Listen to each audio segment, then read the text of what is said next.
If you want to step into the role of CEO for a highly profitable, growing agency, you can't afford to guess how many sales leads you need. Now, in my experience, I've found that most agency owners either rely too much on referrals or hope a few new leads is going to get them to their revenue target. But the CEOs running profitable agencies that grow predictably know their numbers. So this is about taking control, knowing exactly how many sales leads you need every month to hit your goals. And in today's video, I'm going to share the new business gap calculator, something that's going to help you to clarify exactly how many sales leads you need every month. Now, founders chase leads and CEOs plan for predictable growth. So when you make the shift to CEO thinking, you stop wondering if you're going to hit your numbers because you already know how many sales leads you need and you develop a plan on how you're going to get them. So this is how you move from being reactive to being proactive and building a business that runs and grows without you. You can't hit a target you haven't set. So what we're going to do is we're going to spend some time actually working through what that target is. And what I find is that most agencies, when I ask them, they just say they need more leads, but they never stop to calculate exactly how many sales leads they need to hit their goals. And that's compounded by the fact that many agencies rely on referrals, but referrals are really unpredictable and hoping for the best isn't a strategy. So we want to shift from reactive referrals to proactive profits. And what we're going to do is we're going to reverse engineer your sales goals into a clear, measurable lead generation target. We're going to start with your revenue goal. We're going to then break that down between existing customers and your new business target. We're then going to look at how many new clients you need to be able to get that target. And we're then going to break down your sales funnel and understand what the conversion rate or the drop-off is at different stages of the sales funnel. And then usually what I find is that once you've done that, there's usually a gap between how many leads you actually need and the number of leads that you've got previously. And that's even before you've taken into account best practice rules for having 2 to 3 times more sales leads than actually what you've calculated, okay? Now, that's what high-performing CEOs do. They don't guess. They know exactly what they need to do. So we want to set the target and own the outcome because you can't delegate what you haven't defined, all right? So what we're going to do is I'm going to jump into another screen and I'm going to take you through a Google Sheet where I'm going to map all this out for you, okay? I'll see you there. So here we are. We're in the new business gap calculator. All right, so it's a Google Sheet. Now, as I go through this, there's multiple tabs here, as you'll see along the bottom. But as you can see here, the yellow cells, I'll just blow this up. Anything that's in yellow, they're the cells, if you like, where you're actually going to put in your data, okay? And the areas that are grey, they're already got formulas in there, so they're don't have to worry about those. They're just going to pre-populate, okay? So let's just walk through this. Now, the first thing is we're going to look at your historical sales. So that might be, it can just be the last 12 months, whether that's calendar year, whether it's financial year, whether it's somewhere in between, whatever. In this example, I've got from February 2024 to January 2025, okay? And so this is basically our historical sales, as you can see. So let's just say total sales revenue for all clients was 1.2 million and sales revenue from existing customers was 800,000. So that meant that we had new business sales of $400,000 in this example, okay? Now let's say total clients was 30, all right? And out of that, there was 16 that were existing, all right? What that's going to do is I just like to do this because then it gives us an idea of what's the average customer value for existing clients. It's also going to tell us how many were new clients and average customer value for new clients. So in this example here, we've got 30 clients, 16 were existing. And so average customer value for existing customers, that is taking the 800,000 and dividing it by 16. And it's saying the average customer value was 50,000. And then 30 minus 16 gives us 14 new clients. But you can see here, the 400,000 divided by the 14 means we've got average customer value of 28,000. So, a new customer in the earlier days in this example is the average customer value is less, and over time we're able to grow it, okay? Now, if we scroll down here, this is then going to be a breakdown of lead sources. Okay, so in this example, we've got referrals, networking in person, partner white label, applying for tenders. This has got a whole bunch of different things in here. Okay, now it's for this. Importantly, it's for the same period, so it's for February to 2024 to January 2025, and we've got this down here, and so all up, it's 102. Now, if for whatever reason you don't have a breakdown like this, you could simply just put, make these all 0 and then put other and put the number in there, okay? But it just helps, obviously, if we know where they have come from. But if you don't have that, just put the number in here. It'll still give you the total. So in this example, we've got 102 leads over that same period. And so it was an average of 8.5 leads per month. All right.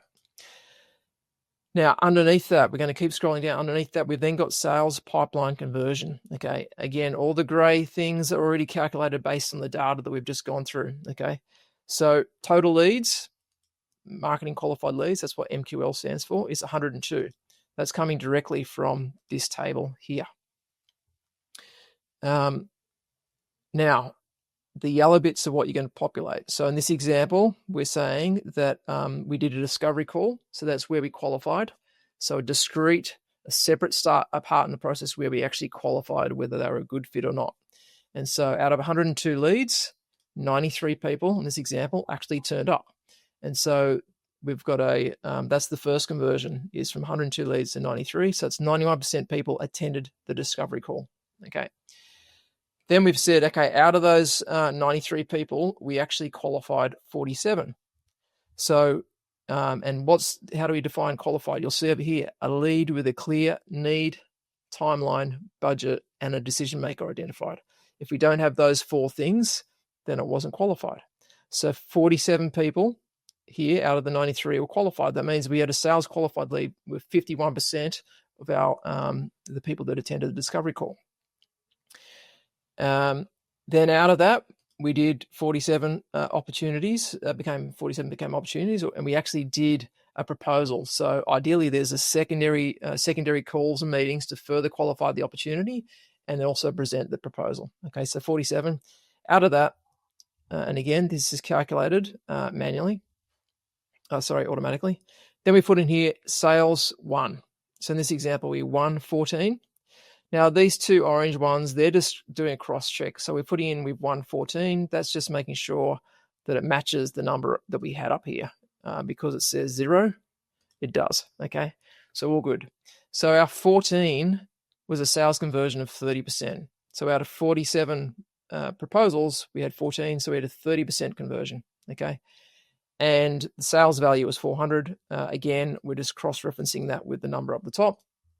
So that's correct. And so then we've got average customer value for those new customers was 28,000, as it was above. Now, in some instances, you may have this one here. I'm less worried about that, but you've got sales 1. It's the value of the first project, or if it's a project, or if it's the first month's monthly recurring revenue, put that in here. The reason why I like to do that is sometimes what I see is somebody says, "Oh, we won a project for we won a client for $100,000." But the 100,000 might have been estimated over a 2-year period. Okay, so what I want to know is actually what's the first project of that. It could be 15,000 or 20,000, whatever it might be, or it might be a monthly recurring revenue of whatever that number is. Okay, so this gives me some context rather than just looking at this big number. It's not real. Okay, actually, what the real number is, what's the thing that they're kicking off with, or they've agreed to on a monthly basis. Okay. So those 3 pieces there. The next tab over, this is where we're getting into the new business gap identifier. Right. So now we've got the new business gap. So last year's revenue was 1.2. That's coming directly from that previous tab. The target revenue growth that we want to see for this next 12-month period, again, whether it's a calendar year, financial year, or the next 12 months, whatever it might be, is 300,000. So it gives a total revenue target of 1.5. And a revenue growth of 25%. So 300,000 divided by 1.5 million is 25%. Now, out of that, how much do we think is going to come from existing customers? So in this example, we're saying probably 500,000, in which case we need to get $1 million of new business. Now, in some instances, it might be the other way around. It might be $1 million here and 500,000 there.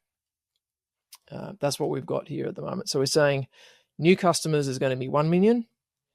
And if I say average customer value for new customers is 28,000, which we've already calculated.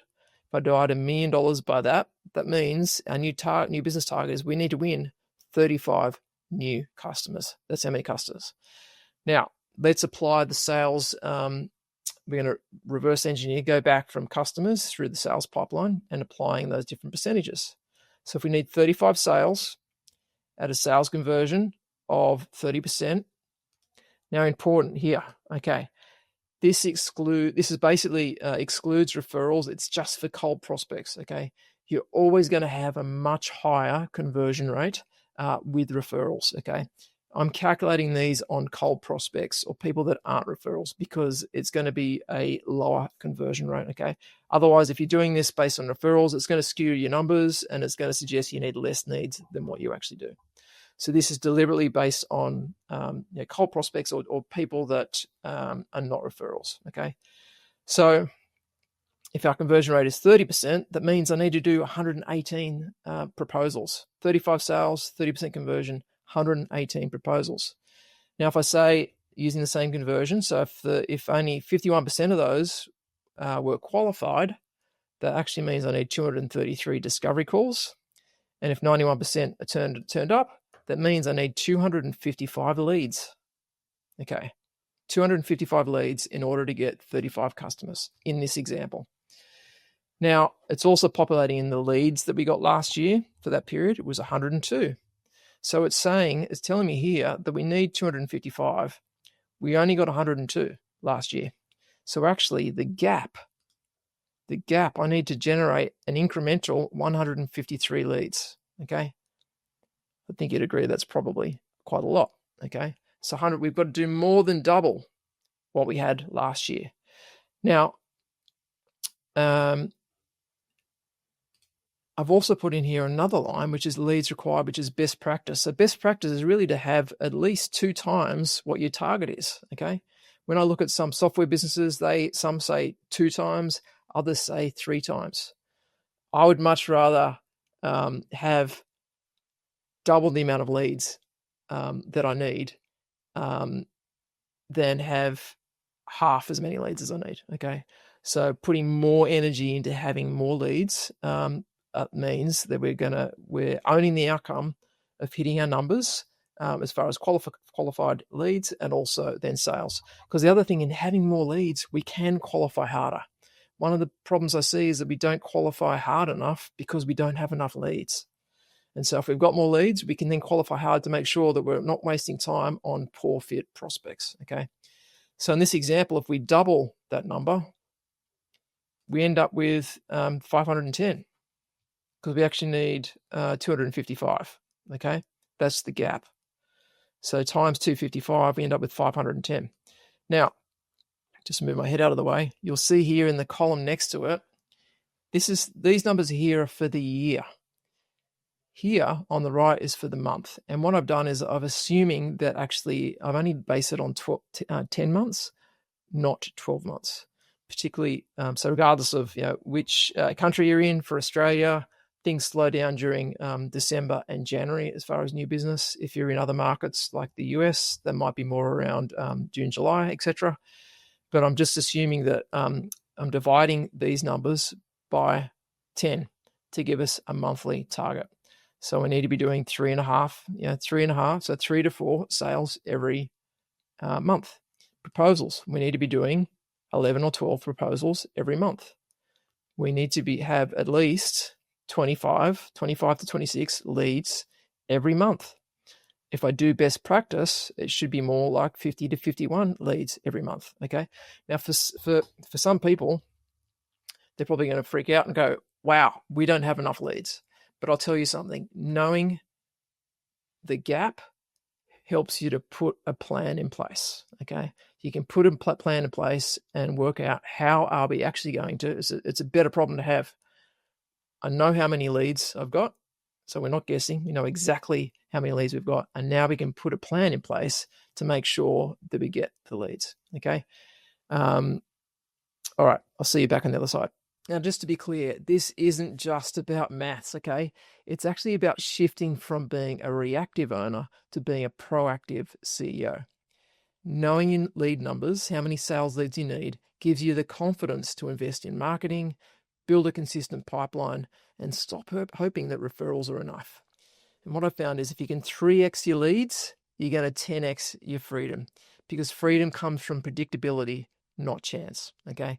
So if you want to access the new business gap calculator, there should be a link in the description somewhere, and that'll take you to my website where you can access it. It's not gated. There's no form. You can access it directly from my website.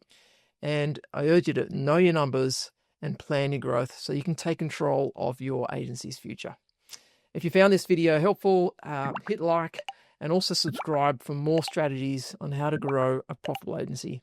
And the only thing I ask is to pay it forward and share it with someone who's going to benefit from this. Okay, here's to your next win. I'll see you soon.